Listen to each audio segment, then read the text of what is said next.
Assalamualaikum warahmatullahi wabarakatuh.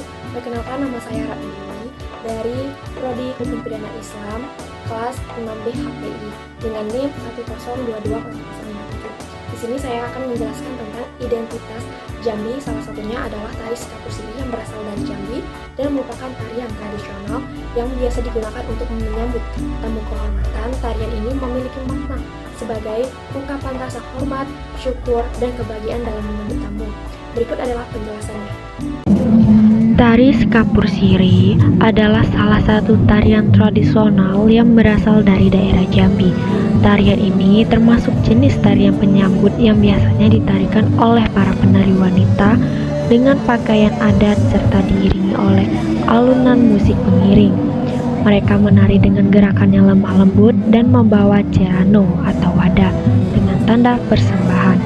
Tari Sekapur Sirih merupakan salah satu tarian tradisional yang cukup dikenal di daerah Jambi dan biasanya ditampilkan untuk menyambut kedatangan tamu yang terhormat yang berkunjung ke Provinsi Jambi.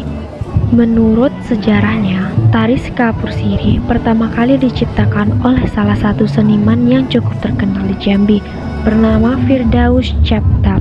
Kemudian tarian ini diperkenalkan kepada masyarakat luas tahun 1962 karena pada saat itu masih merupakan gerakan dasar. Beberapa seniman mulai mengembangkan tarian ini dengan mengkolaborasikan dengan iringan musik dan lagu sehingga membuatnya semakin menarik dan semakin populer di kalangan masyarakat. Dan tari Sekapur Sirih ini difungsikan sebagai tarian selamat datang untuk menyambut para tamu terhormat yang datang.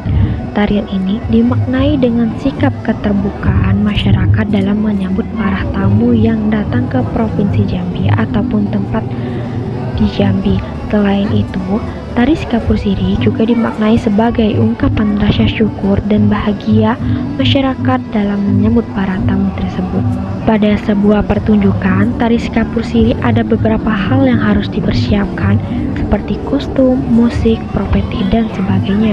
Dalam pertunjukan tari Sekapur Sirih biasanya diiringi dengan alunan musik tradisional seperti gambus, rebana, biola, gendang, gong, serta kordeon. Musik tradisional tersebut dimainkan secara apik oleh para pengiring dengan irama Melayu yang khas sesuai dengan lagu daerah yang dinyanyikan. Selain sebagai pengiring, alunan musik tersebut biasanya menjadi acuan para penari dalam melakukan gerakan dan menentukan perubahan gerakan. Dan gerakan dalam tarian ini didominasikan oleh gerakan yang lembut lembut dari para penari. Gerakan dalam tarian ini dibagi menjadi beberapa bagian, di antaranya gerakan melenggang, sembah tinggi, merentak kepak, bersolek, dan gerakan berputar. Sedangkan pada pola lantai yang dimainkan biasanya disesuaikan dengan kebutuhan dan tempat pementasan. Salah satu keunikan dalam tarian ini adalah memproses penyambutan yang dikemas dalam tarian. Di akhir tarian biasanya para penari akan mengayunkan cenau berisi Sekapur Sirih kepada tamu terhormat dan meminta mereka untuk mencicipinya. Hal ini dilakukan sebagai simbol atau bukti bahwa para tamu tersebut menerima sambutan selamat dari masyarakat. Dan busana yang digunakan para penari dalam tari Sekapur Sirih ini biasanya adalah busana tradisional. Busana tersebut biasanya terdiri dari baju kuning dan kain songket khas Jambi. Dengan video tersebut, saya ingin mengajak kita semua untuk tidak hanya mengagumi, tetapi juga terlibat untuk melestarikan warisan berharga ini. Sekian dari saya. Terima kasih. Wassalamualaikum warahmatullahi wabarakatuh.